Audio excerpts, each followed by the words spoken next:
Are you a veteran that got a claim denied? That's a rhetorical question. I know the answer to that already. Now, the thing is, are you going about it the right way? Now, people are going to wonder, what do I mean? Question is are you looking and thinking about it in the correct manner when it comes to filing your disability claim? Now, you may not understand what I'm trying to get at you. I'm just Cruz. I'm just here trying to assist you in your way to try to get you to 100% permanent and total disability rating. Now, in order to do that, you have to look at it in a different way. Many veterans submit a claim and they get denied for their claim, or it doesn't get any service connection. Now, they wonder why that is. The VA does a very terrible job of explaining why it's not service connected or what they didn't find. They don't give you that information in depth. They will give you information saying why, but it doesn't specify as to what you could have done that could have changed it, because they want you to do the legwork. So when it comes to filing a disability claim, that's the mentality you have to have. This is going to be denied.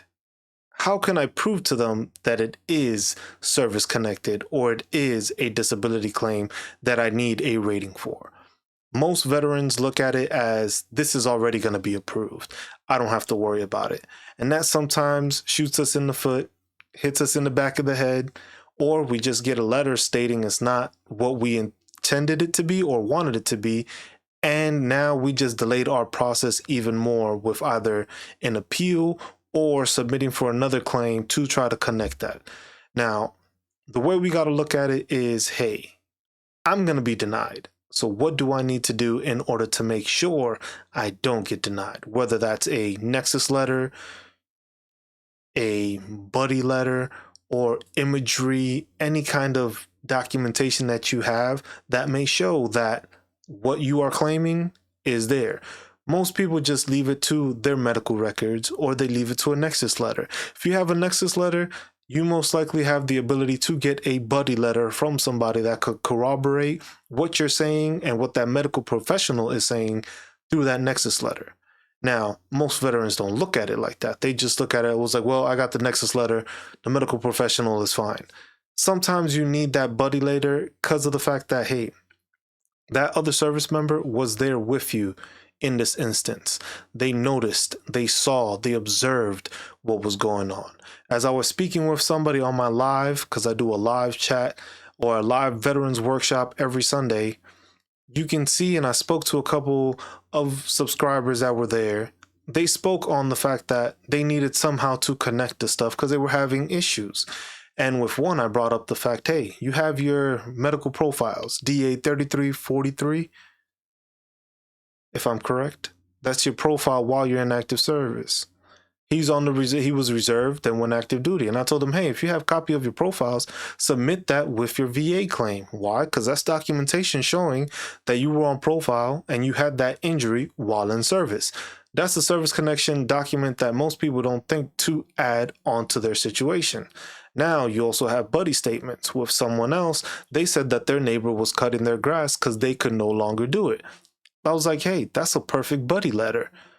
It's not a buddy from the army, but you can probably make a statement saying that, hey, this is your next door neighbor that has noticed that you cannot walk the same, you cannot cut your grass was overgrowing, and he decided to go and be a great neighbor because not all neighbors are built the same, and cut the man's grass. So now that he's cutting the grass, that's something that you can put into a statement tied into a nexus letter, which has documentation and imagery showing that, hey, your back is worsening or whatever ailment is worsening.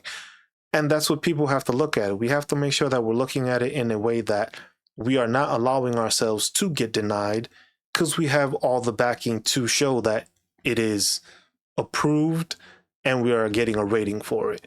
Now, also, you got to keep in mind Title 38, Chapter 4. Make sure to look into that. We'll have a video coming on that soon. I'll put a marker up on the screen once that's available. And it's just a breakdown of why not use the cheat code when there's a cheat code for it. Not saying to lie, but you got to look at it and be prepared as, how do I get approved for my VA rating? Now, if you like the content, I'm Just Cruz. Make sure to hit the like, make sure to subscribe, share the information with any other buddies that you know may be going through any issues with their disability claims. Remember, a better prepared claim is a way to get approval than just thinking the VA is going to approve you. Don't make that mistake. Don't extend the time. Get it right the first time. Make sure the documentation is all there provided to make sure and ensure that you become 100% permanent and total. See you in the next video.